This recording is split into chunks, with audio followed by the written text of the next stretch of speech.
It is Danny, Dave, and more. We got a really exciting opportunity. We're here at French Field. It's going to be an absolutely fantastic game. You can hear the Kentwood cheerleaders are already getting going. And we're joined now by the coach of the Eastlake Wolves. Don Bartel is with us. And this is going to be a heck of a night for you and your kids, Coach. Oh, it's awesome. You know, what's funny for me is the first guy ever hired me for a head coaching job straight out of college, Dave Lutz. And I think that I have ridden the confidence that Dave gave me as a 23-year-old guy for the last, 21 years. I just turned 44 on Wednesday, so it's like there have been a lot of mentors in my life I haven't deserved, and Dave's one of them. And so to come back here at French Field and be able to just have him see my team, you know, it was a pretty cool experience for me.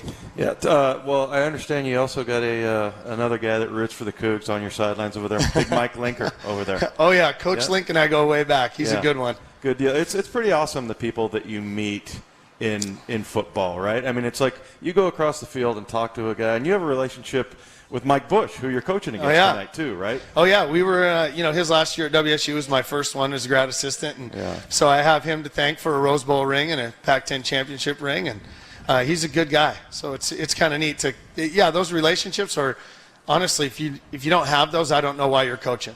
Because those are the things that are the mainstays when things don't exactly go your way or the breaks don't fall in your favor. Those are the things you fall back on, is being able to talk to a guy on the way to work in the morning. I talk to Matt Taylor probably 2-3 times a week on the way to work in the morning, and it's just, if you don't have those things, I don't know why you're doing it. Yeah, pretty amazing. I saw there that at Eastlake you're trying to create an environment where students and staff feel safe, appreciated, and loved. Yeah, we feel like at the end of the day, people have base needs. Everybody wants to feel loved and appreciated, and they want to feel safe.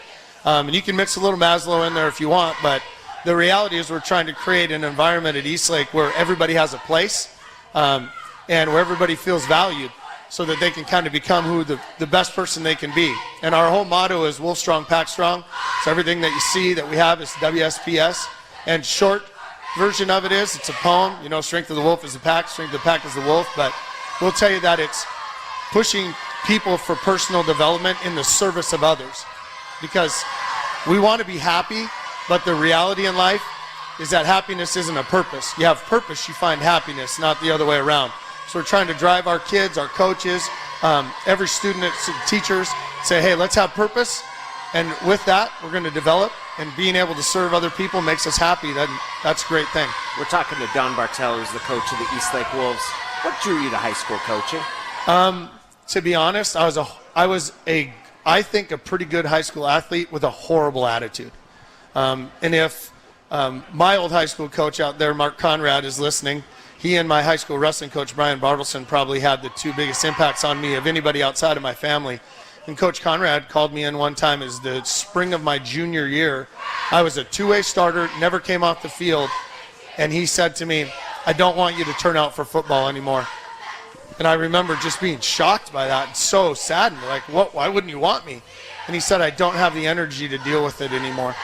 And that really hit home. And then Brian came along that next year as my senior year started. I played football and turned things around. Coach Conrad and I got to be close. He's still in touch with me, and it's an awesome relationship. And then Brian came along and sort of completed the circle for me. And when I got into college, I thought, man, the only time I've ever really felt good was at those camps when I was helping little kids, or all those times when I was maybe had something I could share with the younger kid on the team. And I just felt like that's where I needed to be. And then, you know, having the guidance of guys like Dave or Steve Jervis, Mike Price, Bill Doba, Robin Flugrad, guys that I've kind of been around. Like I said, I've had mentors I didn't deserve for sure. John Norland, good buddy of mine down at Sumner that does all the leadership stuff. He's in charge of that for the whole district. And it's kind of been this nice molding of things. And at the top of all of it is forgiveness from everybody. Because I can tell you, I stood out on this field one time and embarrassed myself and almost lost my job because I was so upset that we lost. Because my first job ever was at Kent Lake High School, and our greatest rival was Kentwood.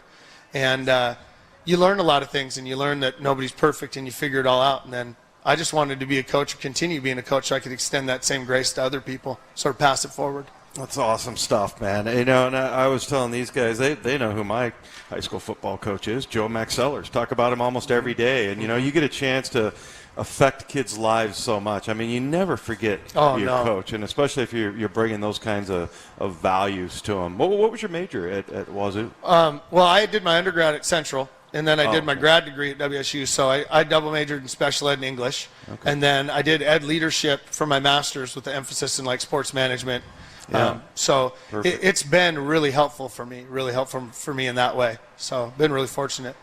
Now, when you talk about your horrible attitude when you played, does it help you to relate that story to maybe another kid that you're coaching that has a horrible attitude now? Yeah, I would say that all of our kids have great attitudes.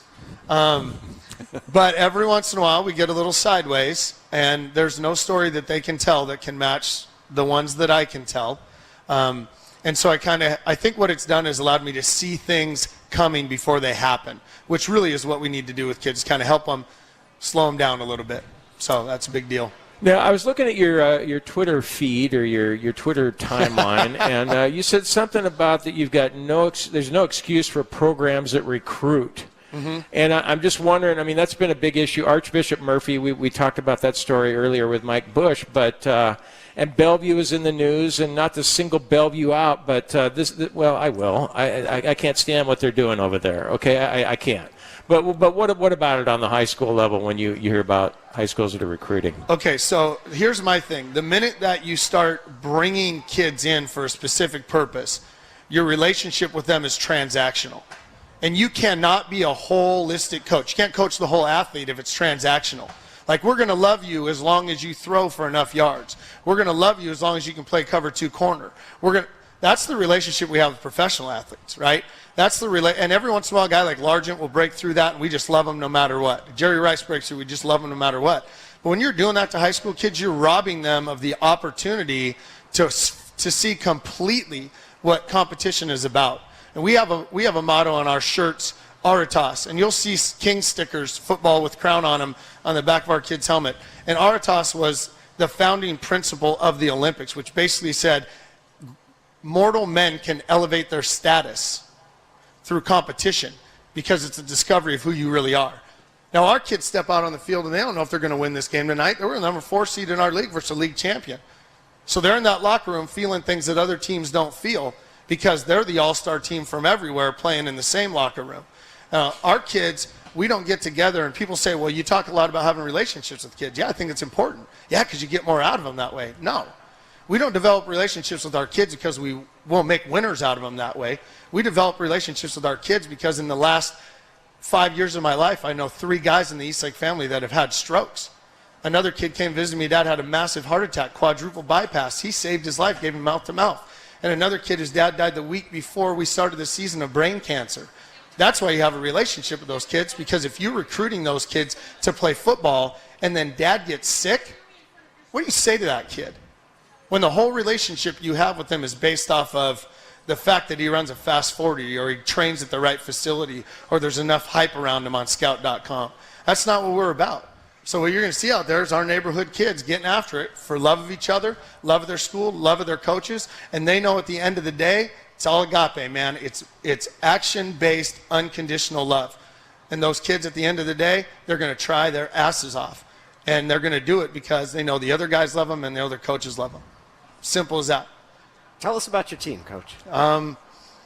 Boy, I'll tell you what. We have emerged after last year kind of being a one-dimensional team. We missed the playoffs by tiebreaker. Went from 2nd place to 5th place in the last week with 1 loss. And this year we put up 4,000 yards of offense. We were the number 1 offense. We got the Kinco offensive MVP at quarterback, Ben Howard, who could mix in a couple cheeseburgers every once in a while. We tease him that he still looks like the ball boy, but he can sling it. But our defense, has done a great job of kind of rallying around that, and we're just trying to get our offense the ball so they can go score. So it's a fun group of kids to watch. They'll play hard. You won't see anybody make your jaw drop, but they'll play real hard, real hard. He is Eastlake coach Don Bartel. We're really grateful to be here. We're excited to see what you have to do. I want to thank you for your work with the kids. The work that high school football coaches do, in many ways, is a foundation of a lot of what we get to appreciate as sports fans. So many of us have been impacted by it. It's like you're preaching to the choir. It's a pretty cool thing. Yeah. It is. Good luck, Coach. It's Danny David Moore. Best of luck to Eastlake. Let's Thank you, guys. hope for a great game tonight. We'll rewind the Professor John Clayton next on Danny David Moore.